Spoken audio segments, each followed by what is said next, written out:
দেখো আজকে কি রান্না করবো। আজকে রান্না করবো লিয়ার মুরগির মাংস। লিয়ার মুরগির মাংসের মধ্যে দেখো কত সুন্দর ডিম হয়েছে। এই দেখো এই 4টে ডিম হয়েছে। এই ডিমগুলো কখন দিতে হয় তা জানো তো? এই ডিমগুলো যখন মাংস ফুটে উঠবে, ঝোল যখন টকবক করে ফুটবে, তখন এই ডিমগুলো দিয়ে নামিয়ে নিতে হয়। মাংস নামানো 10 মিনিট আগে দিতে হয় এই মুরগির ডিমটা। এই দেখো ডিমটা ভালো করে দেখে নাও। দেখো আমি কিভাবে রান্না করি সেটা একটু দেখো তোমরা। এই দেখো কড়াইতে দিয়ে দিলাম একটু শুকনো লঙ্কা দিয়ে দিলাম একটা, আর এই দিয়ে দেবো গোটা জিরে দেবো। এই যে গোটা জিরে দিয়ে দেবো, তেল গরম হয়ে গেছে দিয়ে দেবো। আর এদিকে দেখো মাংস লিয়ার মুরগির মাংস তো, তাই গরম জল না দিলে সিদ্ধ হবে না। তাই এদিকে দেখো জল গরম করতে দিয়েছিলাম, জল এই দেখো টকবক করে ফুটছে। এবার দিয়ে দেবো তোমার মিক্সিতে মশলা করে রেখেছি। এবার তোমার মশলা দিয়ে দেবো। এই দেখো আদা পেঁয়াজ রসুন শুকনো লঙ্কা সবকিছু মশলা করে রেখেছিলাম, মশলাটা দিয়ে দেবো। এবার মশলাটা ভালো করে কষাবো। মশলাটা দিয়ে দিলাম। এবার মশলাটা ভালো করে কষাবো, কষিয়ে এইভাবে রান্না করবো।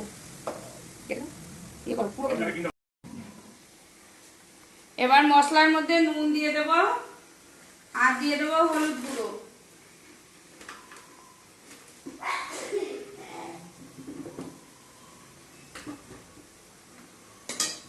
নুন দিয়ে দেবো আর দিয়ে দেবো এই যে হলুদ গুঁড়ো দিয়ে দেবো।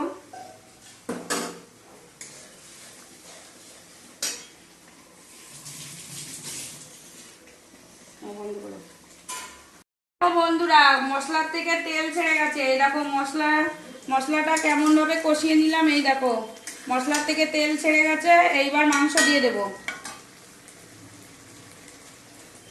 এবার এই যে মাংসগুলো দিয়ে দিচ্ছি। এই যে মাংসগুলো দিয়ে দিচ্ছি।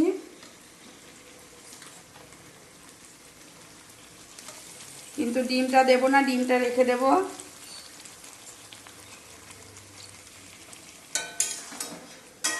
আমাদের বাড়িতে মাংস রান্না হলে মাংস যে পরিমাণ মাংস সেই সম পরিমাণ আলু দিতে হয়, কারণ আলুটা সবার এত পছন্দ আর বলার না। সবাই 3-4টে করে আলু খাবে।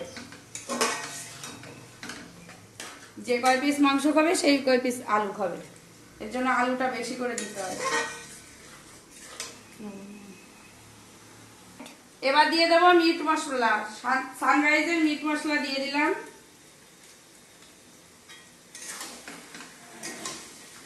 মিট মশলা দিয়ে একটু নাড়াবো।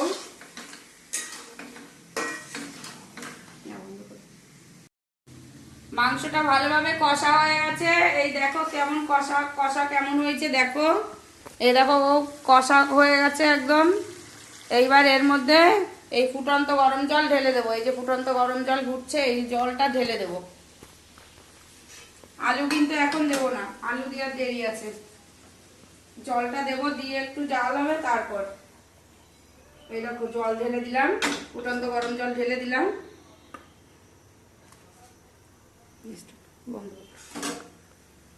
মাংসের ঝোলে জলটা ফুটে উঠেছে। এইবার আলুগুলো দিয়ে দেবো। বন্ধ করো। মাংস প্রায় হয়ে এসেছে। ঝোলটার কালার দেখে আর ঝোলটা কেমন টকবক করে ফুটছে দেখেই তোমরা বুঝতে পারবে মাংস প্রায় হয়ে এসেছে।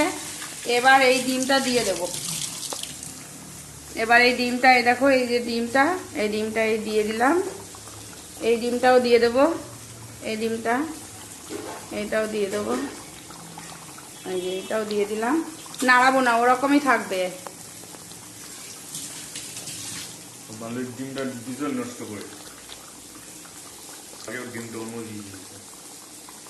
সামান্য একটু নাড়িয়ে ডিমটা ঝোলের মধ্যে চলে যায় এইরকম ভাবে সামান্য হালকাভাবে নাড়বো। নাড়া দিয়ে দিলাম। এইবার 10 মিনিট ফুটবে, ফুটলেই আমার মাংস রেডি হয়ে যাবে।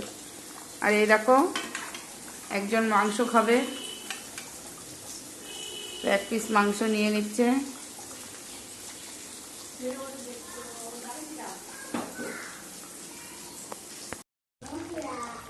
মাংসটা 10 মিনিট ফুটে গেছে। ডিমগুলো দেখো, ডিমগুলো ভালো করে সিদ্ধ হয়ে গেছে। এই দেখো ডিমগুলো গোটা গোটাই আছে। আর এই দেখো এই যে সানরাইজের গরম মশলা দিয়ে দিয়েছি। এবার একটুখানি নাড়বো, নেড়ে চেড়ে নামিয়ে রাখবো। আমার মাংস পুরো রেডি হয়ে গেছে।